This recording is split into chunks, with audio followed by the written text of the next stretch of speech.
something on the table here. There's a grit on the table right here. See, this whole area. There's a problem there. Was Hop there? Hop may have been laying there. I'm not sure. That's not a good thought. Welcome everybody to the Bako Motorsports Power Hour. I'm Louis Amestoy, your host. Our 27th episode. We're just looking at there's a grit. There's a grit right there. There's some kind of thing, and Mike Griffith is trying to get caught up on everything. This is the Power Hour. We talk about motorsports in Kern County. We got a lot of exciting news. There's people looking at me. What do you people want? Go back to your offices. Back, all of you. Anyway, we got a lot of exciting stuff to talk about today, Mike Griffith. It's a thrilling day today. There's a grit, John. John, there's a grit on the table. I don't know. Look what happened here. Look at. Oh my gosh. Yes. Yeah. Oh wow. my gosh. It's essence of Hop. That's not a good thought. The Bako Motorsports Power Hour studio is actually a shared studio, and we share it with the two idiots in the morning on News Talk 1180 KERN, Scott Cox and Michael Hopper. I also have to produce that show, so I can call them idiots. But Ouch. Thank you very much. We've got a lot to talk to. There's the grit, John. See right, look right there. That is terrible. That is nasty. That is terrible. You know what's been on this table? Hop's been on this table. We've had dogs and cats, and then we had Tamara Harms, one of our sales He reps almost out broke there. the table. Oh, yeah, I know he almost broke the table. This table's not designed for that kind of work. But we had cats get loose in here one time. We've had snakes, Birds. We've had an owl bite. What's his name? Scott Cox. Anyway, all right, great show. That's a very bright owl then. Yeah, great show today. So far, Scott Schweitzer had to call in sick. That's not good. And if he's sick, he's better off away. He's better off here. staying home, right? We don't need that here. Butch Hedrick from ANRA can't be here because of some conflicts. We'll have Blake Bowser, though. Well, that's a close second. Steve Hughes will be here in the first segment. And, Well, that's a good thing. Got him. Got a lot to talk about there. Got highlights. We got Kevin Harvick discussion. We've been sponsoring this show since the beginning. Bakersfield, California. We've been covering racing since the beginning, since 1900.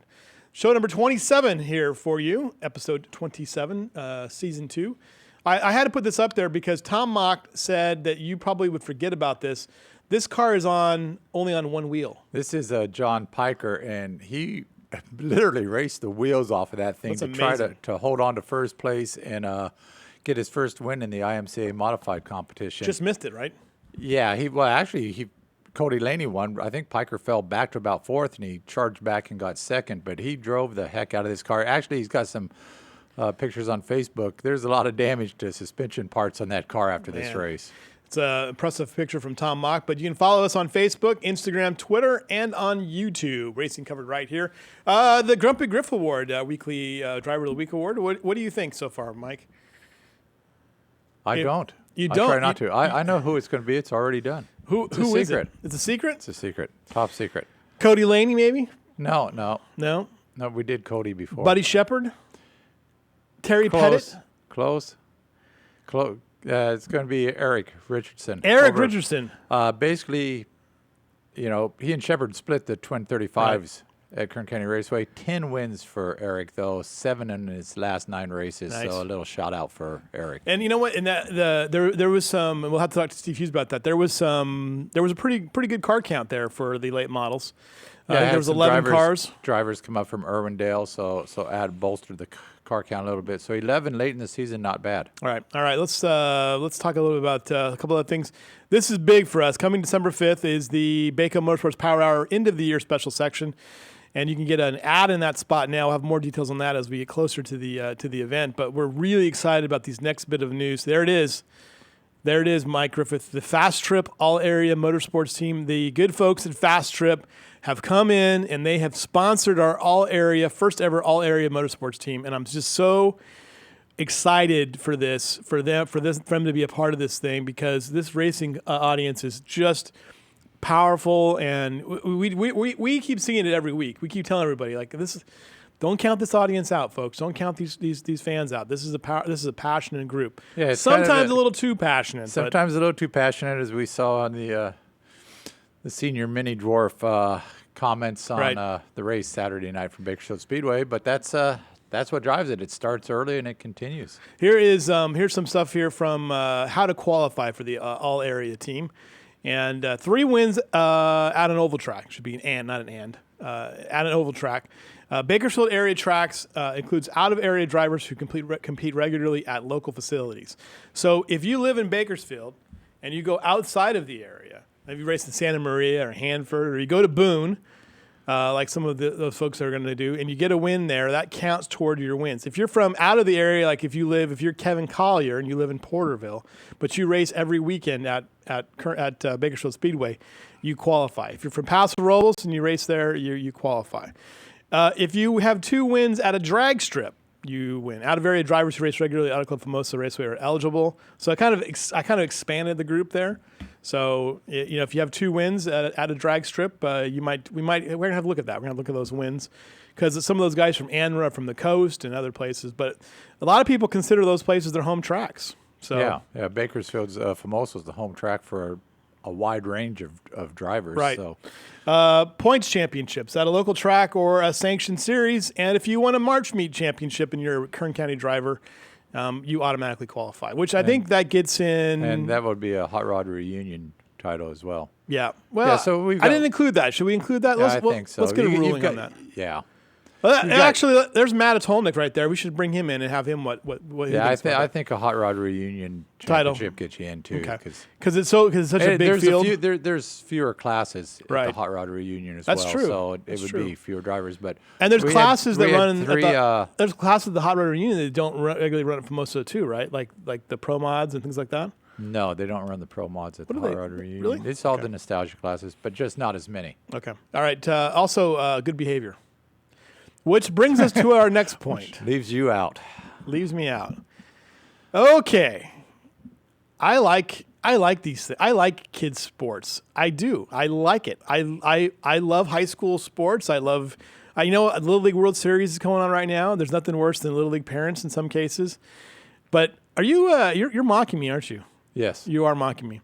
Yes. Okay. I take the a former photographer, John Hart, does not understand why Little League 12-year-olds are on TV, and I kind of go with him. And I can tell you why they're on. I can tell you why they're on TV. Yeah, there's people with nothing to do in their lives, and they watch. They watch it, and they watch it. And I've been to Little. I have been to Little League games, Mike Griffith, where there have been 11,000 people. I am not kidding you.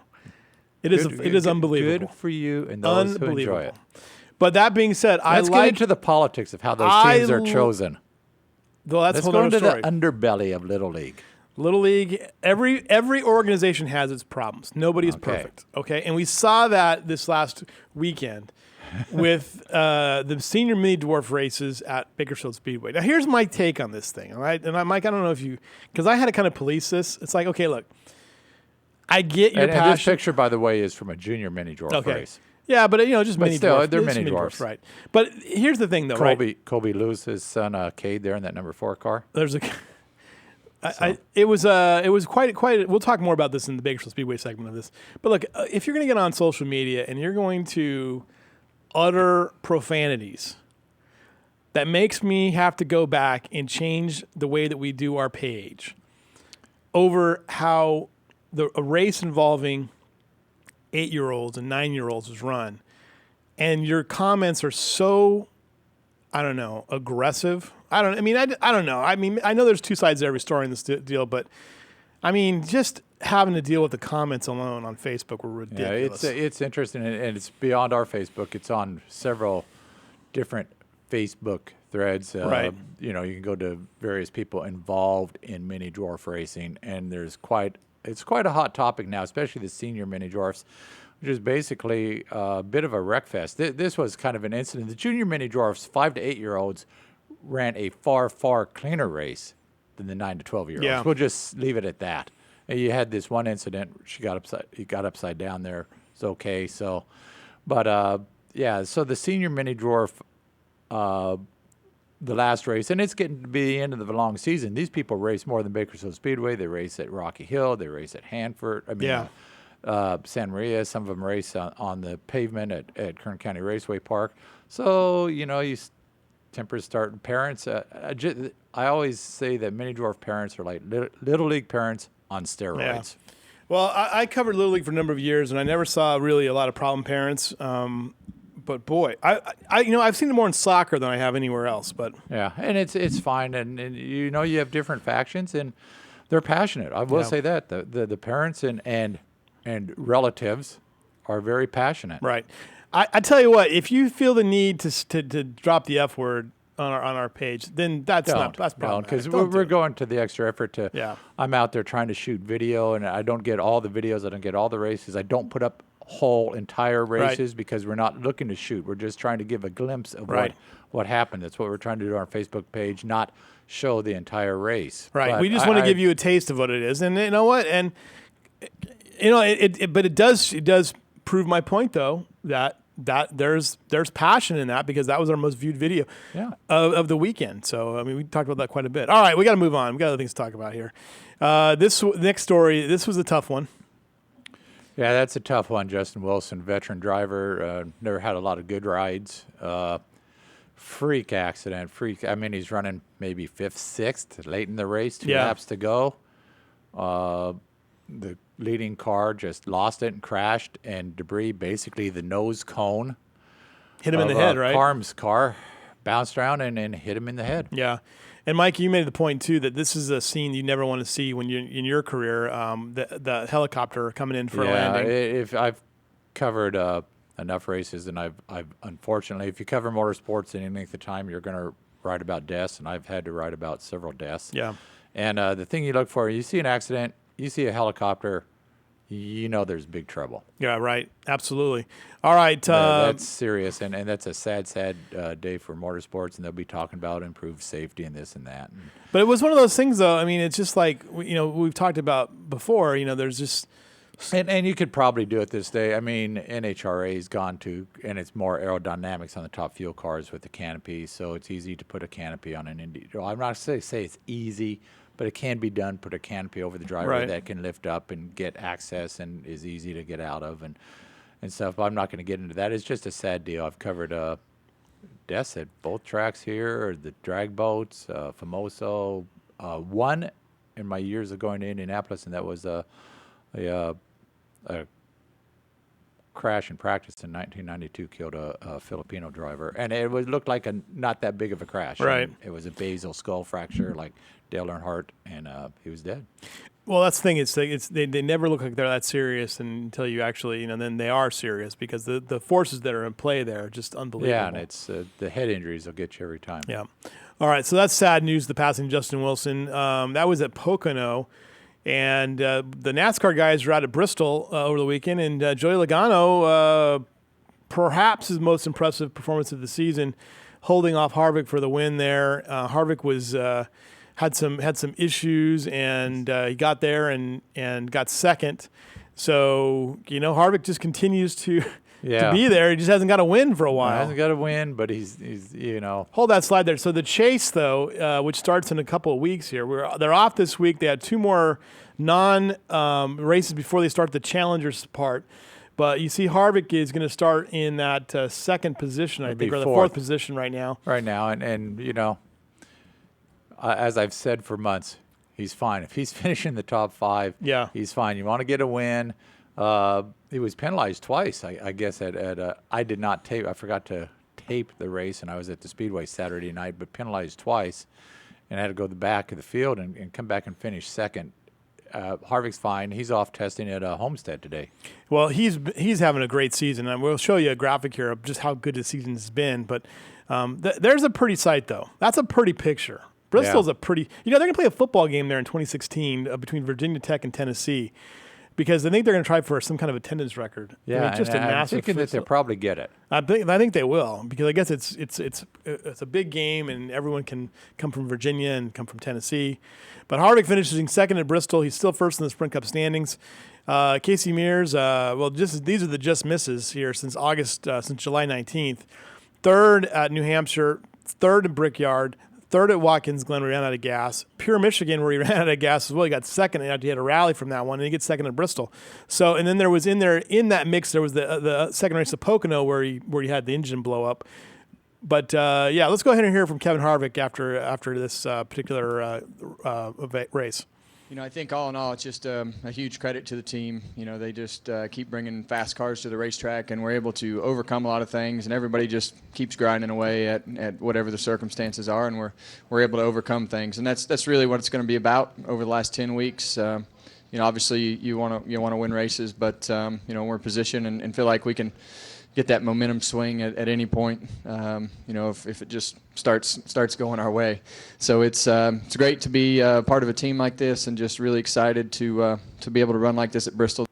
All right. Yeah, and get those Bud souvenirs now, because it was announced that Anheuser-Busch, he won't be sponsored by Bud in next year. It will be Busch. Anheuser-Busch. Anheuser-Busch. Yeah, I think he will be sponsored by Busch. Yeah, interesting movement there on that. We'll talk more about that too. Casey Mears finishes 23rd, still 23rd in the Sprint Cup standings. And he's Bristol. down in Cobble. He's enjoying himself. Yeah, they've got a week off. Nice. He posted an interesting picture on Instagram the other day. If anybody wants to go see, he said, nice view. Nice view. All right. Well, I'll take a look at that. Darlington, the 6th on the Richmond the week after that. And then they get into the Challenger, not the Challenger 16, Chicago, New Hampshire, Dover. And that's your schedule. All right, Ryan Reed finished 25th at Bristol. He's still 10th in the standings. They're coming up this weekend, though, the Mike Mosier race, the race doctor. We had hoped to interview him last week, but just wasn't feeling well, and he's moving to Arizona, and this is a big story at Bakersfield Speedway. Yeah, and we'll talk about that in the Bakersfield Speedway segment coming up. We're going to take a break. We'll be right back with the man himself, Stevie Hughes from Kern County Raceway Park, as we power through the first segment of the Bako Motorsports Power Hour, brought to you by Bakersfield, California.